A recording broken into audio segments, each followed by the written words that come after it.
Hola, buenos días. Bienvenidos a un nuevo capítulo de Con Memoria. Mi nombre es Pablo Rivas Camaño y me encuentro nuevamente con Guillermo González Donoso.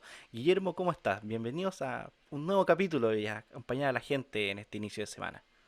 Hola, buenos días, Pablo. No, estoy muy bien, aquí muy contento de poder continuar, ¿no? Conversando sobre episodios históricos.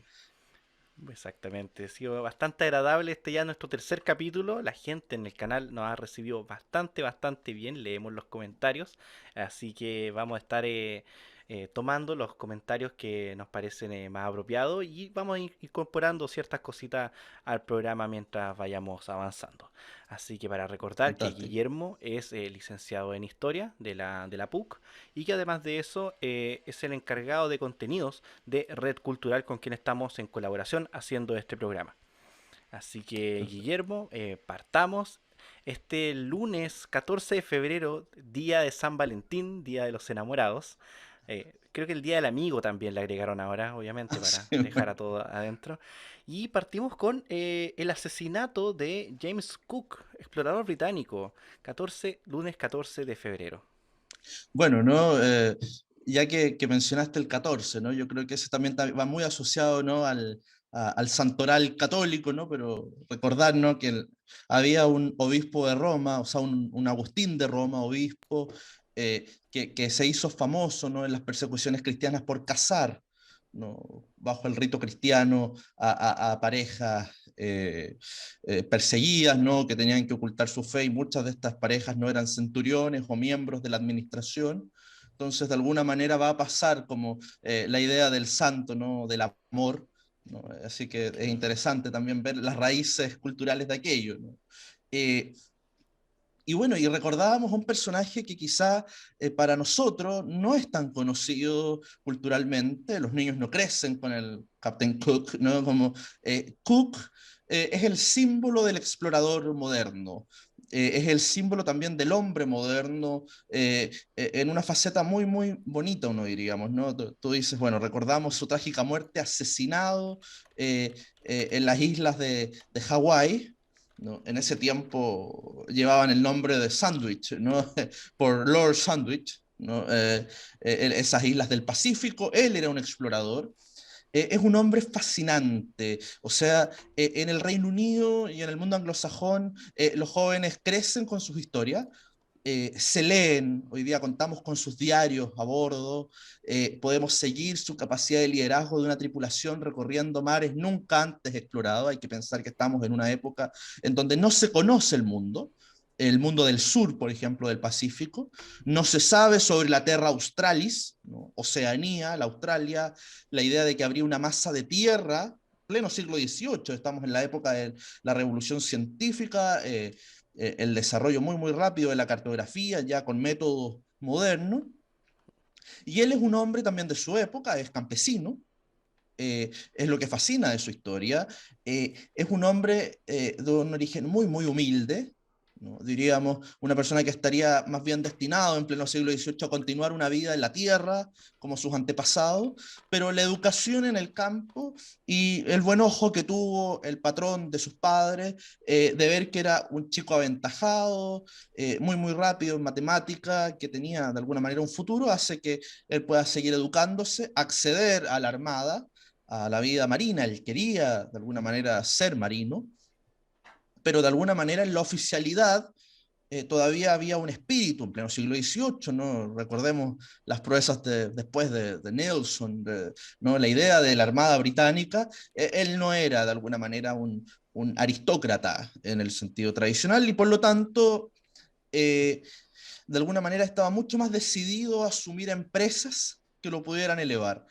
Y por lo tanto se le encarga hacer mediciones cartográficas hacia el Mar del Sur, y además su historia es fascinante, ¿no? Con una carta secreta, ¿no? Del almirantazgo del imperio, en donde él, cuando ya cruce tal meridiano, no recuerdo específicamente cómo era, debe abrir la carta con órdenes e informar a su tripulación, y cuando lo abre, ¿no? Ya en el Mar del Sur le dicen, tienes que seguir hasta encontrar la Terra Australis.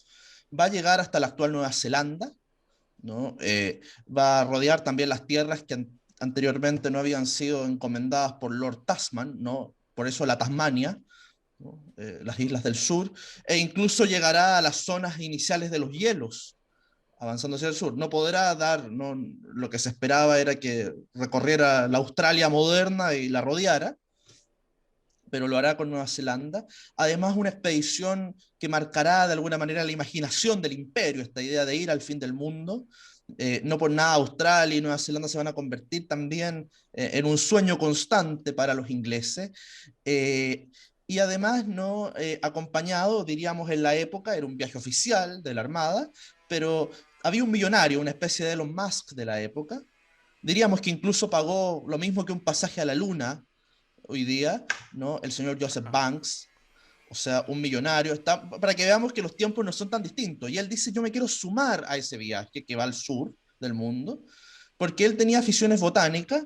Claramente él no era el científico estrella, no era un Humboldt, pero viaja con una serie, un séquito de científicos. Además pide un camarote especial en el barco y paga al gobierno británico todo lo necesario para ir preparado.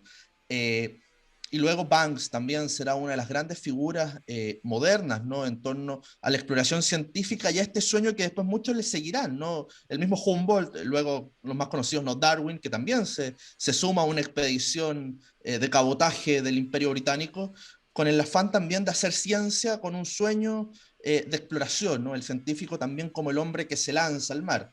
Eh, Quizás no el capitán Cook, y me quiero detener en él porque de alguna manera en la red cultural le hemos dado mucho énfasis. De más está decirles que tenemos liberado un texto completo escrito por Magdalena Mervilá, que se ha dedicado a estudiar al capitán Cook en profundidad.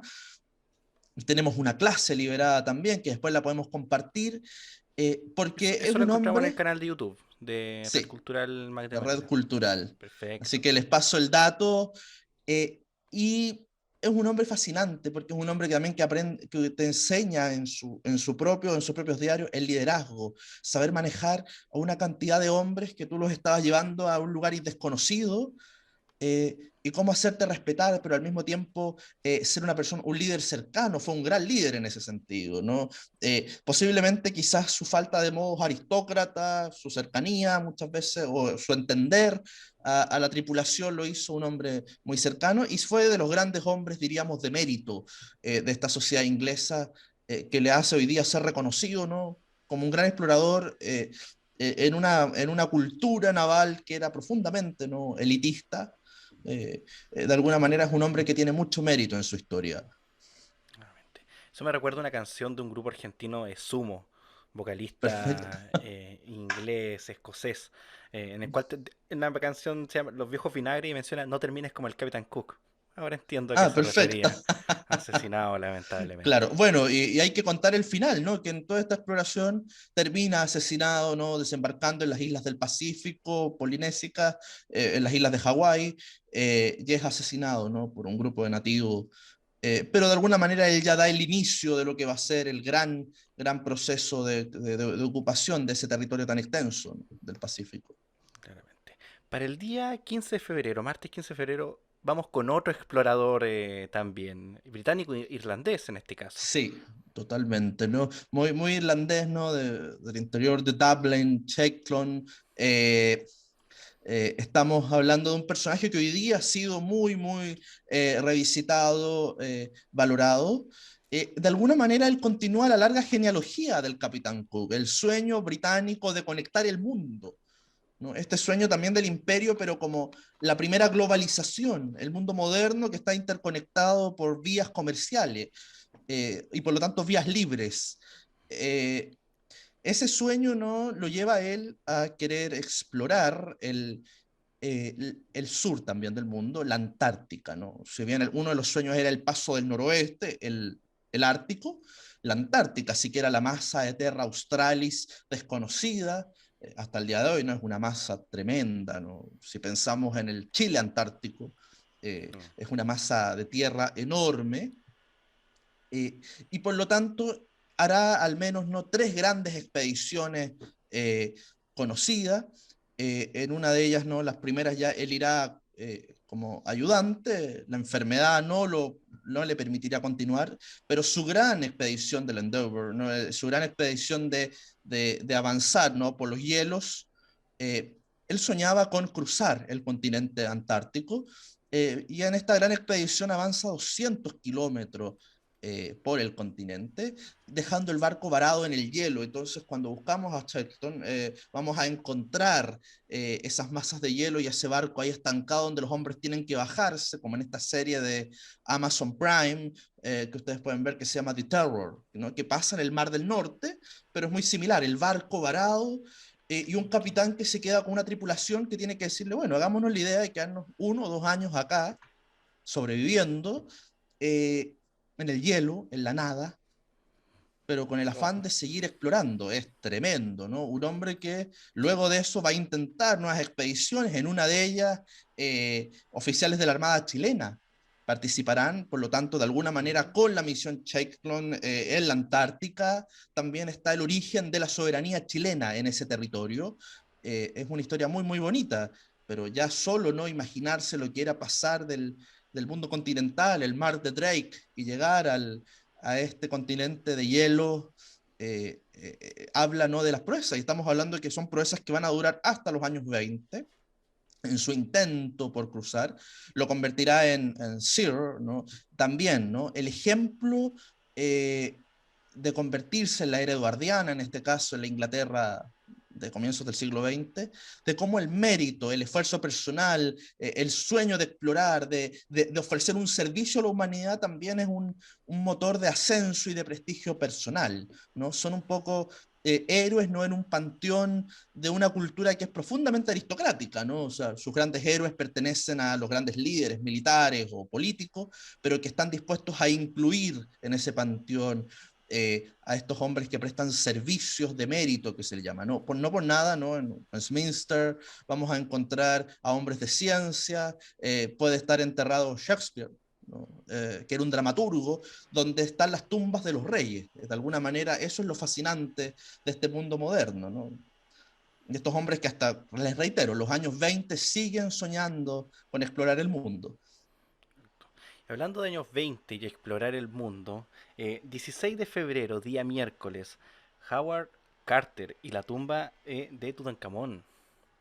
Bueno, acá seguimos, ¿no? O Seguimos sea, en la misma línea. eh, tengo que confesar que la red cultural, y si nos siguen en redes sociales, @red cultural, paso el dato, nuestro afán por los exploradores, por los soñadores, tiene mucho que ver con lo que hacemos también en la red cultural, ¿no? Esta idea de pensar la historia desde estos personajes que nos narran mundos nuevos, ¿no? Es fascinante. Hoy día tenemos una escasez de mundos nuevos, pero el ser humano sigue todavía soñando con esa idea, ¿no? Quizás por lo mismo, ¿no? La fantasía política es tan cotidiana, ¿no? Quizás por lo mismo, porque estamos ávidos de grandes relatos en torno a eso.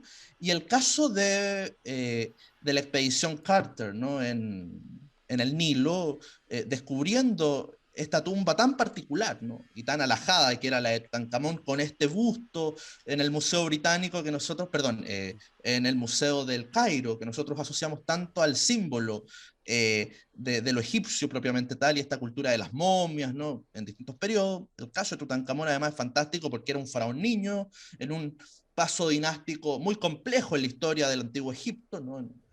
Diríamos, un hecho fundamental, ¿no? Un cambio de ciclo, también de religiosidad, de relación de los egipcios con el poder, pero también viene de un sueño, que es el sueño de Lord Carnarvon, ¿no? El gran financista, ¿no? El gran financista de Carter, y los vamos a ver juntos, es Lord Carnarvon, que de alguna manera va a fomentar el trabajo de la egiptología. Y recientemente nosotros hablábamos de lo polémico que era esto, ¿no? Que el Museo Británico tenía más momias que el Cairo, que no se llevaron las pirámides porque no pudieron. Que era muy También está pesada. el mito, claro, que Napoleón no hizo explotar la efigie porque ya no tenía más pólvora, o, o de alguna manera sí se llevaron, ¿no? El Moai famoso, ¿no? En el Museo Británico, Mm, pero de alguna manera hay que pensar también en su contexto, y se trata de entender más que justificar. Estamos hablando de una época que ellos son los que sueñan con estos mundos. El Cairo es un protectorado profundamente religioso, además no hay una egiptología local, hoy día sí lo hay un museo fantástico, hay egiptólogos de todo el mundo, eh, Lo mismo con el mundo clásico, helenístico, Grecia, ¿no? Atenas también, hoy día el Museo de la Acrópolis, pero no quita, ¿no?, que en el Museo Británico primero tengamos de alguna manera el frontón del Partenón. De alguna manera eso sucede. Hoy día hay actos de resarcir la historia, ¿no?, pedir perdón, pero no por ello tenemos que negar el mérito, ¿no? El mérito de Carter o de Carnarvon en la expedición Tutankamón, porque además fue, como te digo, parte de esta cultura popular que alimentó a la cultura occidental de soñar con nuevos mundos. Para nosotros Egipto está en la retina, las pirámides, la Efigie, el Nilo, y uno dice, pero ¿por qué no? ¿Por qué está esa cultura y no otra? No la India, así que estemos todo el rato pensando en Agra o las culturas en torno al río Amarillo en China.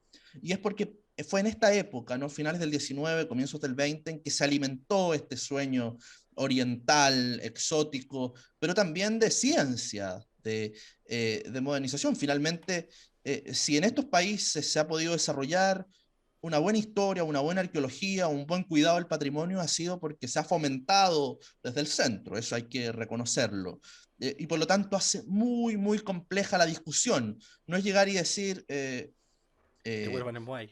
sí, porque, por ejemplo, quizás no es el caso del Moai, pero el caso de Egipto, eh, los conflictos no solo militares, sino que civiles al interior del Estado egipcio, una larga dictadura, no sabemos lo de la primavera árabe, claramente también ponían en cuestión, ¿no?, las posibles negociaciones que claramente son secundarias dentro de la gran política, ¿no? Esto pertenece al mundo de la cultura, de la memoria. Exactamente. Ahora nos vamos para otro lado. 17 de febrero, el nacimiento del poeta romántico Gustavo Adolfo Bécquer.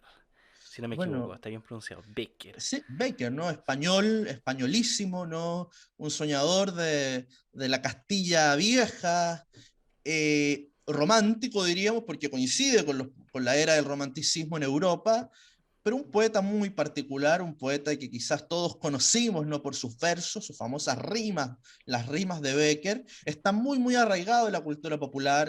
La educación chilena fue parte, ¿no?, también de tomar estos autores, eran muy mnemotécnicos.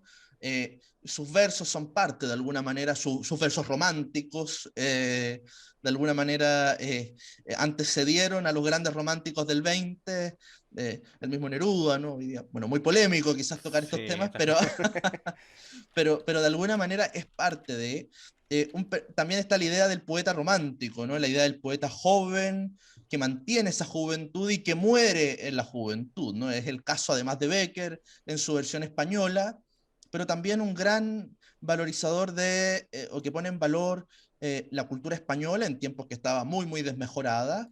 Eh, si uno lee a Becker, uno puede leer a Becker y, por ejemplo, soñar con las calles de Toledo, con de alguna manera una España que en este tiempo era muy pobre y muy marginada de lo que era la cultura central de Europa, pero que de alguna manera se revitaliza con este sueño romántico de pensar el pasado, la historia, los monumentos. Es sin duda, ¿no?, uno de los grandes en la lengua castellana. exactamente. Hablando de grandes personas, aporte a la cultura, nos vamos al arte. 18 de febrero de 1564 fallece Miguel Ángel, famoso pintor. No estamos hablando de Tortugas Ninja, no, estamos hablando del pintor, por si acaso. Claro. Il Magnífico, ¿no?, como era conocido, ¿no? Miguel Ángel Buonarroti, Miguel Ángel que en realidad soñó como un gran escultor, como un gran arquitecto. Tenemos su escultura muy presente, tenemos, ¿no?, el David, el Moisés, pero también San Pedro en Roma, es uno de los grandes, de los grandes arquitectos que logra definir, ¿no?, lo que va a terminar siendo San Pedro. Primero un edificio central muy clásico, muy canónico, termina siendo una basílica, después con las dos torres, dos campanarios que conocemos con San Galo. Eh, Él es parte, ¿no?, de ese proyecto que hoy día es tan icónico en la cultura visual de Occidente. Eh, un hombre muy, muy atormentado. Podríamos compararlo con Rafael, que era hermoso, todos lo querían, estaba con una corte de amigos y de mujeres caminando por Roma. era feliz, ¿no? Por eso lo odiaba Miguel Ángel profundamente, porque era feliz, porque tenía amigos, era popular. Él, en cambio, odiaba todo, estaba siempre totalmente turbado, ¿no? En sus pensamientos, en sus rimas, por ejemplo. Era un gran poeta, yo llamo a leer las rimas de Miguel Ángel. Es un hombre que termina siendo de los últimos grandes del Renacimiento, porque ya en su arte hay un paso hacia algo distinto, ¿no? Si bien tenemos la perfección del David, ya empezamos a ver que en su pintura, por ejemplo, que le encargan como castigo, ¿no? ¿Qué castigo uno dice? El techo Claro. de una capilla del 1300 del Papa Sixto, que había mandado hacer, una capilla medieval, oscura, que era la capilla Sixtina, por lo tanto, y le dicen, pinta el techo, ¿no? Y hoy día podríamos estar horas y horas observando cada detalle, pero ya vemos una fuerza, ya vemos una tensión en ese arte, ya vemos un dramatismo que no es el Botticelli, ¿no? Y la primavera con las musas danzando, sino que ya hay una tensión espiritual en este Miguel Ángel, que era un ser muy, muy atormentado, era una persona... tiene mucho del artista moderno, ¿no? Esa idea que tenemos del artista maldito. Bueno, Miguel Ángel es de esos, y es de los grandes, ¿no? De alguna manera es una persona es un artista que hay que revisitar no solo porque es muy canónico dentro del imaginario, sino que tiene una historia muy fascinante y como les cuento, no era escritor, fue un hombre muy polémico en su momento. Hay que solamente recordar, hay una película muy clásica, ¿no? Del siglo XX y antigua, pero El tormento y la espada, ¿no? Esta idea también novela, la idea de cómo con este papa, el papa Julio, que era el papa guerrero, que le encarga la capilla, cómo peleaban, ¿no? Él no quería pintar, consideraba que era un oficio menor, él estaba llamado a la escultura y a la gran arquitectura, ¿no? Y está castigado ahí, colgado de andaniveles, pintando ese techo, enojado. Y bueno, y si eso salió estando enojado y taimado, ¿no? Habla del gran artista, ¿no? Que era Miguel Ángel. Típica es una imagen de todo lo que está pintado en la capilla. Es la imagen de que aparece Dios con la mano extendida y el hombre igual. Esa mano extendida que nosotros en Dexter Domini que es la Sí, sí, mano de Dios, con la diestra de Dios, nosotros claro. en nuestro canal que de difusión de la CDU usamos la mano, la diestra de Dios como logo. Así que también Ah, tiene una pero relevancia para fantástico. nosotros esa representación de la diestra de Dios por Pero parte de Miguel imagínate Ángel. cómo no va a ser un gran artista si fue capaz de fijar la imagen que tenemos de Dios. Tomó un episodio, ¿no? Que es fantástico, ¿no? El Génesis, porque la mano de Adán está sedente, ¿no? Mm. No hay tensión en el hombre, la tensión está en Dios. Esa es la que tiene la ciencia. Y de alguna manera es una imagen que cuando uno piensa en la creación, uno se va a remitir inmediatamente a, a ese, a esa cuadrícula finalmente de este gran conjunto. No es que ocupe el techo, pero uno se imaginaría que sí. No, es una sección menor, Sí, entre comillas, se claro, parece. Como decía tú, uno puede estar horas prácticamente observándola. es increíble. Exacto. Para entrando ya al fin de semana, sábado 19 de febrero, nace Nicolás Copérnico, como lo conocemos, castellanizado o Sí. españolizado el nombre acá Bueno, nosotros. es un personaje quizás menos conocido, ¿no? De lo que uno pensaría para la importancia que tiene el pensamiento de Occidente y la ciencia, ¿no? Se le considera el padre, ¿no? De la primera o del gran primer movimiento revolucionario en torno a la ciencia. Nicolaus Copernicus, ¿no? Es decir, un sacerdote, clérigo, católico, polaco, ¿no? Al servicio de una cultura, diríamos, en la época de la Reforma eminentemente católica, un hombre leal, diríamos, a su fe y a su institución. Hay que entender que aquí el mundo religioso ocupa distintos espacios en la vida de las personas más allá del espiritual, pero un hombre que finalmente termina dando con un concepto, no solo con un descubrimiento, que ya sabemos, ¿no? Que él va a ser el gran promotor, ¿no? En su obra de lo que conocemos como el heliocentrismo, esta idea de que el mundo ya se descentra, ¿no? Que la Tierra, por lo tanto, ya no está en el sueño tolemaico de que era el centro del mundo conocido y todo orbitaba en torno a él, sino que más bien la Tierra es una masa celeste entre otras, y el Sol, ¿no? Tiene una relevancia distinta, pero ocupa el concepto de revolucionis, ¿no? Y habla de revolución. Claramente él no estaba pensando en la Revolución Francesa, estaba pensando en turbas enojadas, ¿no? Llevando a los malos al cadalso, sino que estaba pensando en los movimientos cósmicos. ¿Ya? Y por lo tanto, de alguna manera se traspasa fantásticamente, ¿no? La palabra del mundo de la astronomía, eh, diríamos con algo de astrología hasta el siglo XVIII todavía, eh, hasta, ¿no?, el mundo de la política, porque efectivamente la revolución tiene la capacidad de remover el cosmos de las personas, Claro. como lo fue, ¿no?, en el 1400 con Copérnico. Copérnico además nos muestra una revolución científica que es clave, ¿no? La idea que nosotros asociamos conocimiento con revolución. Entonces, Newton, Galileo, luego que se tomará de Copérnico, Exactamente. eh, de alguna manera lo asociamos con estos grandes cambios, pero en sus vidas no era tan así.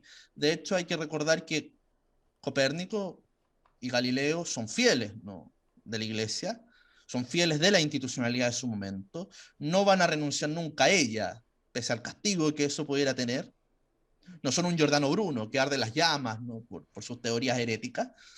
Eh, y de alguna manera también nos muestra eh, la importancia que tiene el pensamiento científico con el poder y ese avance paulatino, ¿no? Copérnico no era un señor que apareció de la nada, se le ocurrió decir que el Sol era ahora el centro y cambió el mundo, sino que fue un trabajo silencioso de astrónomo, de observador, ¿no? Un hombre que ya es parte de una época en torno a una cultura, pero que de alguna manera planta la semilla de un cambio. Lo mismo podríamos decir de Galileo, y lo mismo de otro gran devoto ya en tiempos donde perfectamente se podría no haber sido, como Newton, que efectivamente era otro religioso, pero que también de alguna manera planta, ¿no?, una semilla en esta modernidad que tiene una larga data, ¿no? Sin duda, Copérnico es un personaje que hay que visitar porque ayuda también a repensar esta idea de la ciencia, como que llegó alguien nuevo y echó todo atrás de alguna manera. La ciencia no funciona de esa manera, ¿no? Eh, Hoy día, ¿no?, que aparece gente, por ejemplo, el terraplanismo, ¿no?, Oh. que de alguna manera dejan chicos a Ptolomeo y a los antiguos, a los medievales. Tiene que ver quizás con esta idea errónea que tenemos de la ciencia, de que es un conocimiento perfecto que viene a ser más que perfectible respecto a lo anterior y viene a anular lo anterior. Cuando vemos a los científicos en general, poco tienen de eso, ¿no? El mismo Einstein, cuando reflexionó sobre la historia, fue muy, muy generoso con ella, ¿no? Vio que más bien él era una etapa, ¿no? O su trabajo era parte, ¿no?, de una concatenación, ¿no?, de trabajos. Para muchos científicos ese es el verdadero germen de su trabajo, o sea, el mismo trabajo, la dedicación absoluta, ¿no?, el trabajo desinteresado muchas veces, ¿no? Eso es muy propio de la ciencia también. Nosotros después le atribuimos características. Claro, claro, exacto. Hablando de atribuir características, rematamos la semana, día domingo 20 de febrero, con un hecho ocurrido en el año 1909, que es la publicación del Manifiesto Futurista. Y aquí quizás nos podríamos detener un poquito, quizás Sí, no tanto en honor al tiempo, pero hablar sí. bastante, explicar el por qué se Voy a, recuerda esta publicación. voy a ser bien breve, pero creo que hay que mirar esto, ¿no? Y recordar la palabra futurismo, que como todos los sismos, ¿no?, pertenece a un movimiento muy famoso en la primera mitad del siglo XX. Vino a ser la revolución del arte. Es fantástico que el manifiesto se publicó el Figaro en París, en un medio francés, pero eran italianos. Umberto Boccioni, Marinetti, Carrà, Russolo, eh, eran grandes conocedores de la cultura clásica, del Renacimiento, ¿no? Pero llega Marinetti y dice, bueno, frente al David o a la victoria de Samotracia, la gran cultura, frente al Partenón, un auto de carrera es perfecto. Pero ¿cómo? Si uno dice, si Bernini es perfecto, ¿no? El mármol tallado, las manos perfectas, ¿no?, sobre la piel, y un auto de carrera, ruido, humo, ¿no?, suciedad, técnica sobre todo, ¿no? Viene a presentar finalmente el gran problema de la modernidad, la relación entre el hombre y la escala humana con la técnica. Los futuristas van a ser hombres que van a entender el mundo como como este futuro que se adviene y por lo tanto o estás con él o pereces, ¿no? De alguna manera es una apología también a la violencia, porque la mejor expresión para los futuristas de la modernidad y de la técnica es la guerra. ¿Qué máquina más perfecta, ¿no?, que la guerra moderna? ¿No? Es una máquina de matar como nunca antes en la historia se ha logrado, ¿no? Y de alguna manera viene también un sueño, ¿no?, de mover la sociedad estática, burguesa, como la van a entender ellos, por, en este caso, una apología a la guerra, pero también a la violencia, ¿no? El futurismo, sobre todo con la figura de Marinetti, se va a armar, ¿no?, de alguna manera como el pensamiento establishment del fascismo italiano. A los alemanes en la época de Hitler les va a fascinar también mucho esto, eh, pero también va a tener su cara en la izquierda no nacionalista, internacionalista comunista, en el mundo soviético, ¿no? Esta idea que vamos a ver luego en el estalinismo. El arte, y esto es importante, en la época de Stalin habían artistas, habían comunas de artistas, y habían artistas al servicio de ese régimen del terror, Claro. ¿no? Y ese arte, ¿no?, decidió ser completamente funcional al régimen. Y posiblemente el futurismo o este tipo de reflexiones en torno al arte, ¿no?, vienen a configurar estas nuevas ideas de artistas, ¿no? De alguna manera, un arte que tiene que ser para todos, muy democrático, que se entiende, porque no hay que mirar la Mona Lisa, que es intrigante, no hay que entender de historia para entender un cuadro histórico, ¿no?, y sobre todo una alegoría mitológica. No, estos son los obreros en marcha, ¿no?, haciendo la revolución. Estos son la Roma moderna que, como soñaba Marinetti, casi con echarla abajo, ¿no?, porque había que construir un mundo de hormigón armado encima. Nos parece una locura, pero de alguna manera estos sueños de partir de cero, ¿no?, cuando se arraigan en la cultura son muy potentes y son muy peligrosos, ¿no? Hay que recordar que hoy día estamos quizás en épocas también tan modernas y donde la tecnología avanza tan rápido, en este sueño también de pisar lo antiguo, porque pareciera ser que el destino es un camino inexorable hacia un futuro mejor. Y en ese camino, ¿no?, podemos terminar de alguna manera enamorados de lo más terrible. Hay que recordar que el siglo XX también es una lección de que la técnica demostró ser también perfecta para aniquilar al hombre. Eh, de alguna manera, el futurismo no lo ensalzamos, termina hoy día siendo estéticamente no muy atractivo, pero también hay que recordar eso, ¿no?, que muchas veces el arte y algo que parece tan lejano termina siendo muy, muy servicial a ciertas formas de poder. El arte militante lo podríamos definir Sí, de sí, o algún sea, modo. hoy día nosotros estamos rodeados de arte militante y hoy día mucho de lo que en la época del futurismo había que educar a la gente, decirle, ya no mire el David de Miguel Ángel, mire estos grandes murales eh, que llaman hacia un futuro mecánico. Hoy día la gente mira murales y los entiende perfectamente, ¿no? Eso tiene mucho que ver con que el arte militante entró en el siglo XX con mucha fuerza. Nosotros hablábamos del muralismo en México, por ejemplo, y hablábamos del muralismo chileno, que además va a estar Claro. ligado en su historia desde los años 50 con el Partido Comunista, es decir, con el PC, con una brigada propia, ¿no?, para Claro. pintar arte público.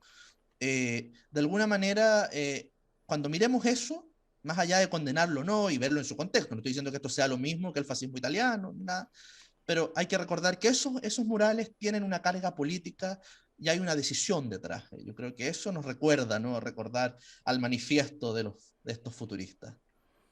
Perfecto. Guillermo, muchísimas gracias nuevamente por acompañarme en este capítulo de Conmemoria. A olvidar No, que este muchas gracias a ti, capítulo Pablo. estamos siempre en colaboración con Red Cultural y se está emitiendo este programa en el canal de Nacional Libertario en YouTube. Así que bueno, me despido, nos despedimos de la gente, muchísimas gracias por escucharnos, nos estamos Muchas viendo la próxima gracias. semana, como siempre, los días lunes en la mañana, así que no olviden darle like, comentar y obviamente suscribirse al canal y seguirnos en redes sociales, en Instagram, en Red Cultural y Dexter Adomini, nosotros también estamos aportando, actualmente estamos un poco de vacaciones pues como somos universitarios, Como todo, claro. No, pero pero seguimos, todo está funcionando a media máquina. claro, estamos siguiendo material para que suscriban y estén atentos una vez que ya empiecen las clases, especialmente para los universitarios, nosotros estamos muy cercanos a la gente joven universitaria. Así que, Guillermo, nos estamos viendo entonces Nos y vemos. muchísimas gracias a todos por escucharnos. Mi nombre es Pablo Rivas y esto fue Con Memoria. Hasta pronto.